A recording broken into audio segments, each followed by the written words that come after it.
Welcome back everyone, Mike McConville here one more time. We have another Antonio Say guitar.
Christopher is a huge supporter of Antonio Say and has commissioned numerous guitars from him.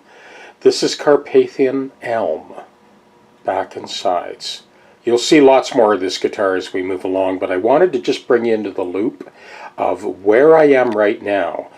A couple other guitars, the bridges were lifting, but not the case here. That bridge is on there good and solid, hasn't budged. I have also roughed in the compensated nut. This is how I set up on the GPS Tech deck. I've got that piece of high density foam and I have all of the frets cut to length, beveled and polished, and just a little bit too long so that we can skim that on the edge dress without disrupting the seating of the frets. I'll set the camera up in a stationary position and we will put the rest of these frets in. Doing it a little bit different this time. I'm going to continue from the 12th fret back to the 1st, and then we'll do the frets in the fingerboard extension.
I have stacked a couple of buckshot bags, leather bags filled with buckshot, lead buckshot, to support the neck at the neck junction and across the head block. This will allow us to get the next 4 frets in.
So that basically provides the inertia against the hammer blow as we tap those frets in over the soundboard. The soundboard doesn't have to resist because we've got that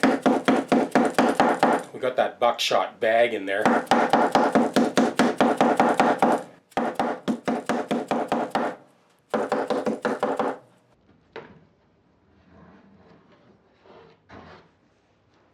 It conforms to the shape a little bit better.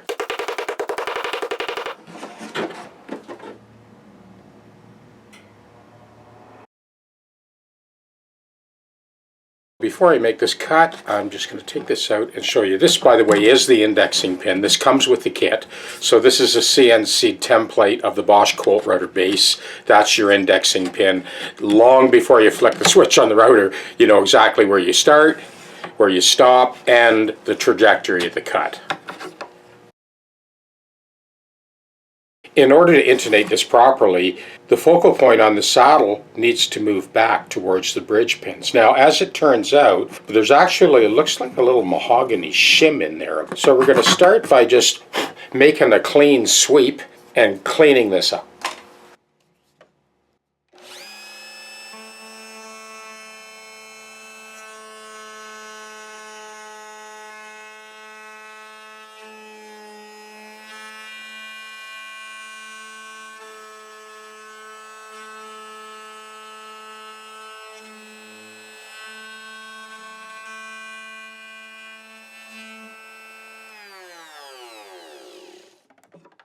Okay, now that I've made that first skim cut, you can clearly see that shim that's in there. So we're going to go down to the bottom of this cavity and clean that right out.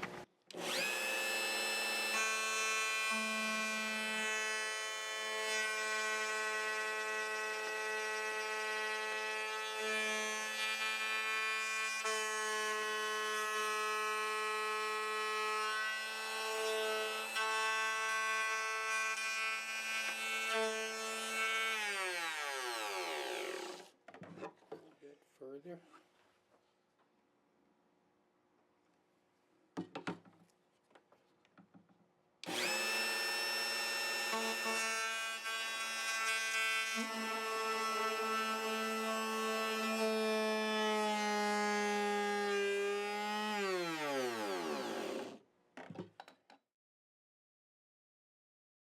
So we now have a perfectly cut cavity, and we've got enough to correct that intonation.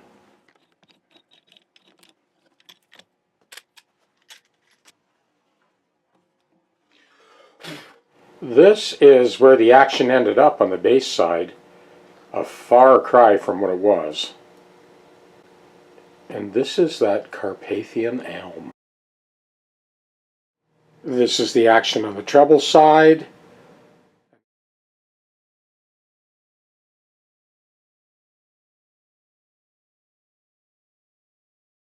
Here's Antonio's take on a cutaway.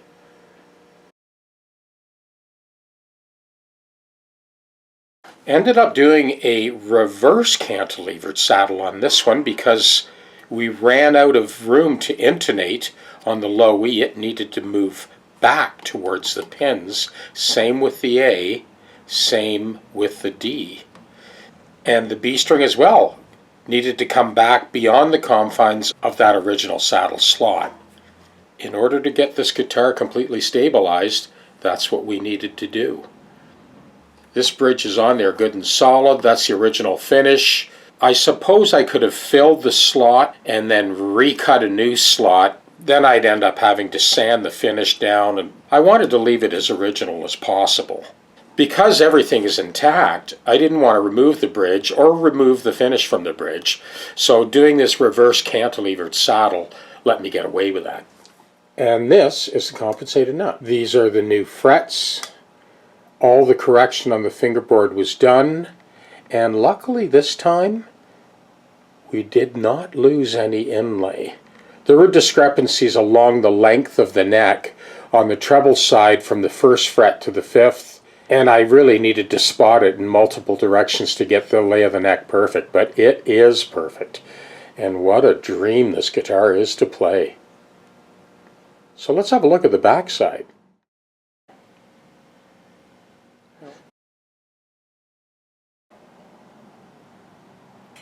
All genuine abalone inlay. I'm not completely sure what species of mahogany this is, but it is very hard, very stiff, and you got that big thick fingerboard. This guitar has unbelievable sustain and overtones. Here's another look at that Carpathian elm and the spectacular inlay work this guy does.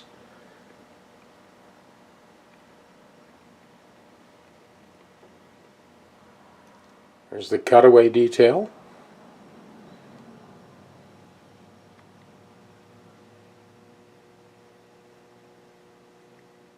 Here's that armrest and all the mitering.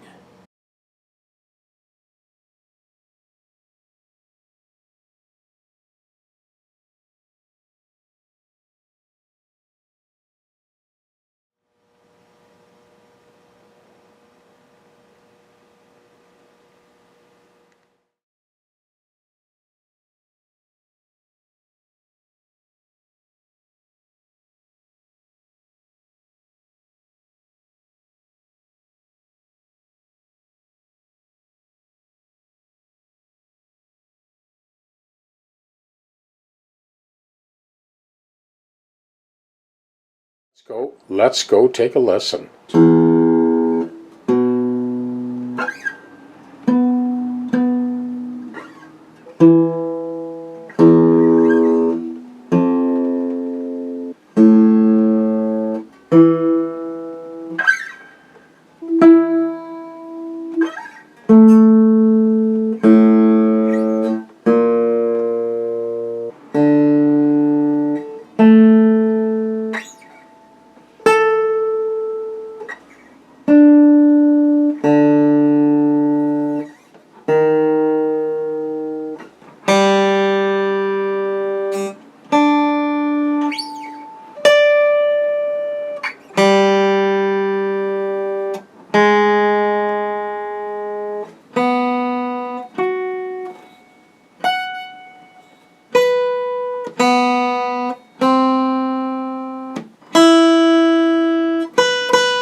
me, this guitar just screams out for fingerstyle, but it's not impossible to strum it or use a pick, that's for sure.